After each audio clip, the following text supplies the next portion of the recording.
Pemerintah Provinsi Sumatera Selatan memprioritaskan pembangunan Pelabuhan Tanjung Carat yang ditargetkan rampung pada 2023 mendatang, setelah terpenuhinya syarat administrasi dan fisik penunjang. Groundbreaking Pelabuhan Tanjung Carat rencananya akan dilakukan pada November mendatang setelah lelang fisik pada September 2021.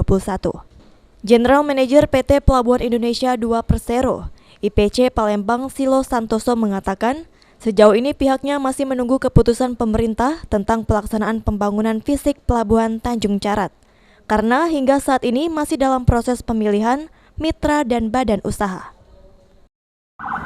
Kita masih menunggu ya keputusan dari pemerintah pusat. Ini informasinya pemerintah sudah memberikan keputusan untuk pelaksanaan Pelabuhan Tanjung Carat lebih lanjut. Bocorannya Pak, gambarannya gimana nanti Pak pelabuhan itu? Kita masih menunggu ya, menunggu dari kantor pusat, nanti dari Jakarta, dari pemerintah pusat juga seperti apa nanti untuk secara rincinya.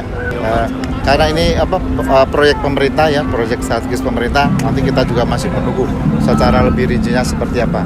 Nanti mungkin pemerintah akan melakukan pemilihan mitra ya melalui kerjasama pemerintah dan badan usaha, bisa juga dilelang ataupun pihak lain, pihak swasta juga berkesempatan untuk ikut melakukan kontribusi di proyek ini.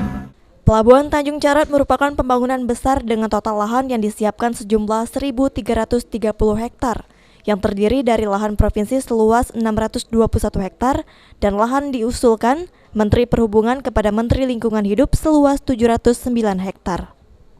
Irawan, PAL TV.